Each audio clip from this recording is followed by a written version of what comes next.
بسم اللہ الرحمن الرحیم اللہم صلی وسلم وبارک علی سیدنا و مولانا محمد وعلی آلہ وصحبہ وبارک وسلم۔ دوسرے روزے کے وظائف سماعت کیجیے۔ بعد از نماز فجر 5واں کلمہ یہ آپ نے 70 مرتبہ پڑھنا ہے، اور نماز ظہر کے بعد آپ نے سورہ فاتحہ 40 مرتبہ پڑھنی ہے، اور نماز عصر کے بعد درود ابراہیمی یہ 25 مرتبہ پڑھنا ہے، اور اسی طرح نماز مغرب کے بعد یا وہاب یہ 133 مرتبہ اس کا ذکر کرنا ہے آپ نے۔ ہر وظیفے کے ساتھ اول آخر درود شریف پڑھنا ہے آپ نے۔ نماز عشاء کے بعد صلاۃ التسبیح آپ نے پڑھنی ہے، یہ 4 رکعتیں ہوتی ہیں اور یہ نفلی نماز ہے، اور اس کا طریقہ معروف ہے، لیکن پھر بھی میں مختصر سا بتا دیتا ہوں کہ سبحان اللہ والحمد للہ ولا الہ الا اللہ واللہ اکبر۔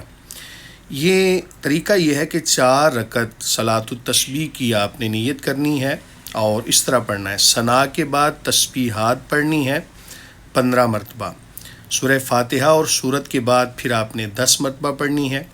رکوع کی تسبیحات کے بعد پھر 10 مرتبہ، رکوع سے اٹھ کر تسبیح اور تحمید کے بعد قومہ میں پھر 10 مرتبہ، پہلے سجدہ کی تسبیحات کے بعد 10 مرتبہ، جلسہ یعنی دونوں سجدوں کے درمیان پھر 10 مرتبہ، دوسرے سجدے کی تسبیحات کے بعد پھر 10 مرتبہ، اسی طرح دوسری رکعت میں فاتحہ سے پہلے 15 مرتبہ، اور قرات یعنی سورت کے بعد 10 مرتبہ، رکوع کی تسبیحات کے بعد پھر 10 مرتبہ، قومہ میں رکوع کے بعد کھڑے ہو کر 10 مرتبہ، دونوں سجدوں میں 10 مرتبہ، اور سجدوں کے درمیانی جلسہ میں بھی 10 مرتبہ۔